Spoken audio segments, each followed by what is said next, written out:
Now that the dust has settled over eBay's 2018 spring seller release, which changes are going to have the biggest impact on sellers and what should they do about it? Keep watching to find out.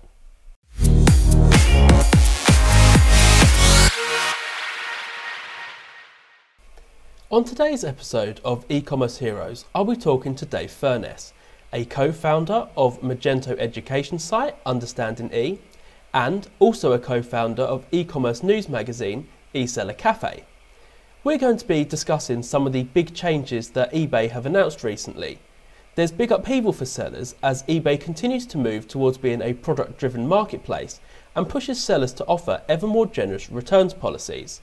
We're going to start though by looking at eBay stores.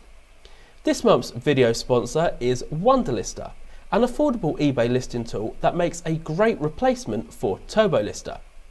So Dave, eBay have announced that they're going to be phasing out custom eBay store design from May and all sellers will be switching over to a standard layout. So does this affect some sellers more than others? Absolutely. This is kind of a big news, and this is one of the ones which I'm not sure if this is a good move from eBay or not. It's taken away the individuality which sellers used to be able to portray very well, in some cases, in sort of custom design. So the sellers which it's going to affect probably quite badly are the ones who actually paid a decent amount for a good, storefront design, and are now going to have to revert back to sort of plain text, very much like the Amazon model of just doing everything's the same, everything looks, exactly uniform, and that is going to be a tough pill for some of the bigger stores to compete with. Great news for the smaller guys who couldn't afford, an all singing, all dancing with widgets, this, that, and the other design, as it's sort of leveling the playing field. But certainly the bigger guys who could do some very clever things. I mean, eBay have had this coming for a while, getting rid of active content and all the rest of it. It's been heading this way for a year or so. But yeah, this is, for the big guys, I think it's going to be a bit of an adjustment. And on the topic of eBay store design, eBay have announced that they're introducing two new store subscription plans, the starter plan and the enterprise plan. We're now talking that the cheapest subscription plan for an eBay store is just $5. So does this mean that some sellers who previously thought it was too expensive should now be reconsidering whether it's worth having a store subscription? I 100% think so. I think if, I hate to draw the comparison to Amazon, but if Amazon are charging you, I think it's $25 a month for their business pro account, if you can get a store subscription on eBay for $5 a month, that's obviously with the annual subscription, and I think it works out that if you're listing around 50 items a month, and it's sort of like a no-brainer value, you get 100 fixed price or auction style listings with zero insertion fees. That is, it's a very low barrier. If you can't make your $5 back a month as a business seller, I would argue something's wrong with the profit margin there somewhere. So yeah, I do think if you previously had looked at like the basic shop account and you didn't think it was worthwhile, the new starter one should definitely be much more affordable, bring a lot more sellers on board, and hopefully give them the tools and the confidence to start growing their eBay business. So yeah, I think it's a great move from eBay, and I do think more people should reassess whether that's an angle they should be taking. Okay, and looking at eBay as a marketplace, obviously it's always been traditionally listing driven, Yes. But it does seem to be moving more in the catalogue direction. I mean, first there were kind of product identifiers and then the group similar listings function, and now from May a small number of product lines will be required to connect to the catalogue. What do you think the impact of these changes and this move towards being catalogue driven is having on sellers? This is, in my opinion, the single biggest change that we've seen from eBay in easily the past 5 years, perhaps even 10. eBay was always known for its listing style, and you type a search in and you iPhone 6 and you'll find 50 people selling an iPhone 6. And ultimately what's going to happen now is you're going to see sort of one listing, and you may, I believe from what I've seen, you're going to have three options, like one which is the cheapest, one which is the best, and then one which is maybe closest to you. It's going to really change. It's a huge fundamental change for eBay. And again, from a seller's point of view, I've seen the comments in forums and stuff. People are worried. People are worried that, they're no longer going to get visibility, and ultimately, it's I wouldn't say it's a bad thing. It's just, it is a big change, and it is going to have to change how sellers react and how sellers interact with eBay as a platform. I'm under this is my sort of interpretation, from what I've read and what my understanding is, but I believe that eBay is going to be focusing a chunk of this catalog effort on localization.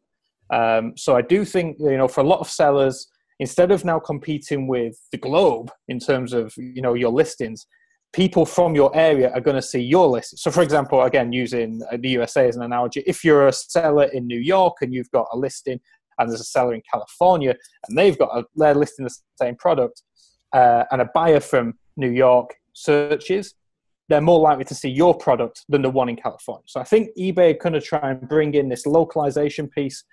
And that, again, this is all part of this fundamental change. So I don't think it's anything for sellers to necessarily be worried about. It's something that they need to be aware of, for sure. And at the minute, we're not 100% how it's all going to look, how it's going to feel. But ultimately, we have to remember the fundamentals of eBay. eBay make money when you sell a product. It's not in their interest for you to never sell product. They want you to sell products. And like I said, it's almost like hands up, trust in eBay, and everything will be okay. But yeah, it's a huge change, absolutely huge change, and it will be interesting to see how this pans out in the next few months. And another hot area that eBay have kind of been pushing for a while now is returns. Mm-hmm. And I think that the spring seller releases they've carried on turning that screw, especially now because to be a top rated seller, you have to offer the 30-day free returns. Yeah. But obviously in the USA, you also have the option mm-hmm. not to actually accept returns. So in your opinion, does the sort of benefits that being a top rated seller has, is that worth accepting returns for? Again, me being based in the UK, I'm very much sort of down the line on this one. Is that here in the UK we're protected under we used to be called the Sales of Goods Act, and ultimately it was your right, your statutory rights that you could return a product within 30 days.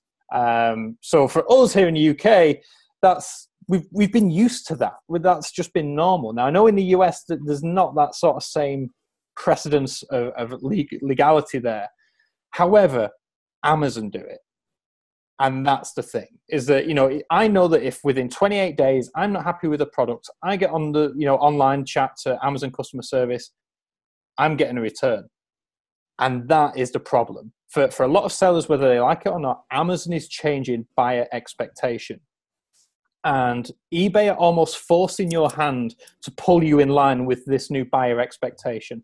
So yes, while you may not like the fact that, you have to return products every now and again, it's a reality of e-commerce. Unfortunately, it's not the great part of e-commerce. We all wish returns didn't exist, but it is a very fundamental part of e-commerce, and there's no way around it ultimately. So I think your job as a seller is to be the best seller that you can be. And I mean, there's been countless studies put out there that by simply offering a returns policy, you sell more, because it gives the buyer a peace of mind that if anything does go wrong, we're covered.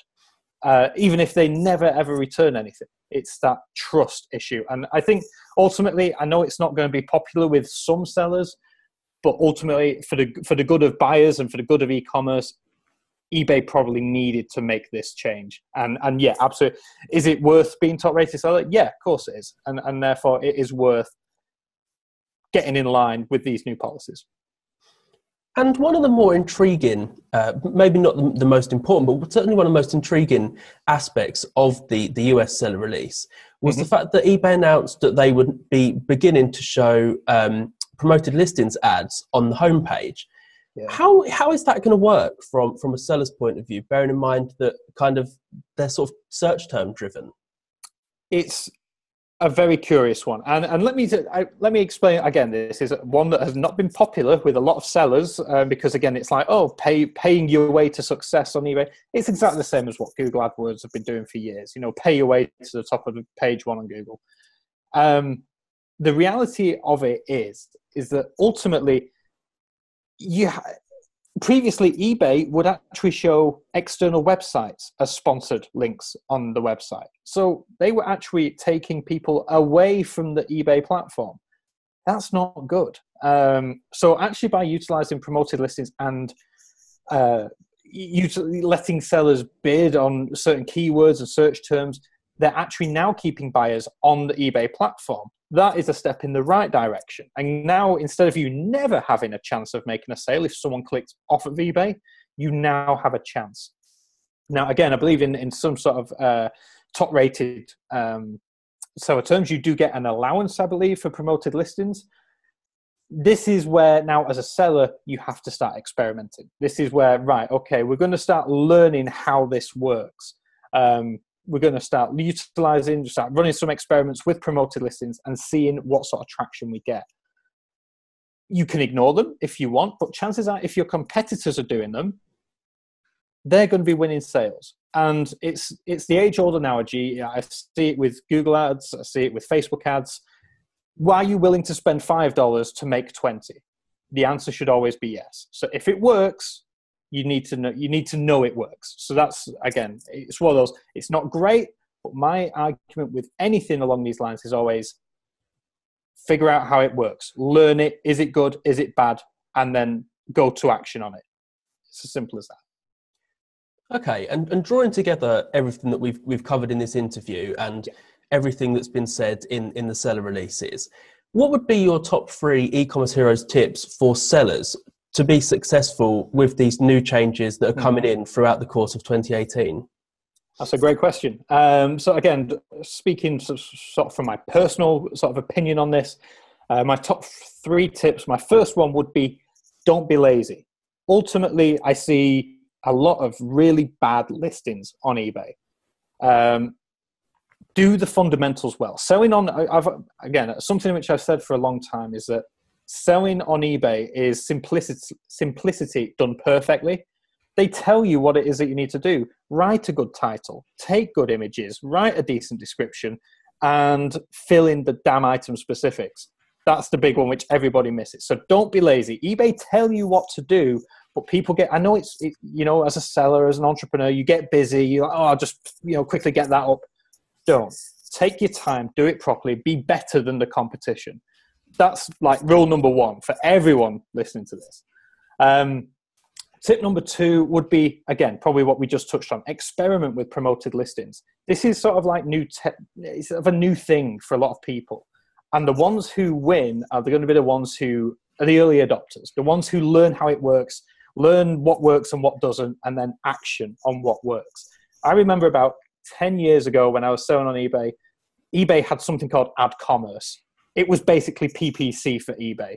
And back then you could get, it was about 2p a click. And it was easy to make money. It was easy to make sales. You'd be daft not to do it.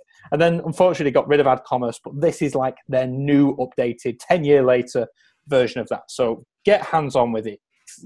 Invest $50, $100 and just see what works, and get hands on. And if it doesn't work for your business, if it doesn't work for your products, fine, But I've got a belief that there is a way that you can find success with that. And that would be something which I would strongly recommend doing.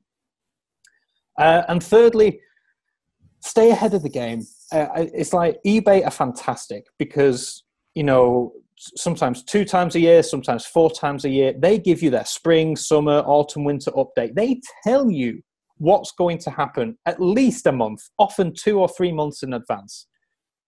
Don't be caught out. Don't be caught out by deadlines. Be a good seller. Don't be one of those people on forums who complains, oh, back in the good old days, eBay was this treasure trove of blah, blah, blah. It isn't. Don't get stuck in the past. We have to constantly adapt, constantly change. And the best way to do that is eBay tell you what to do in advance. So do it. Remember, You're playing in their backyard. You have to play by their rules. That's ultimately the best advice I can give you. Well, Dave, thank you very much for sharing your opinions with us. I'm afraid that's all we've got time for today. I'd like to say a big thank you to this month's video sponsor, Wunderlister, an affordable eBay listing tool that makes a great replacement for TurboLister. I'd also like to say a big thank you to everybody for watching, and we'll see you again for another episode of E-commerce Heroes here at Web Retailer.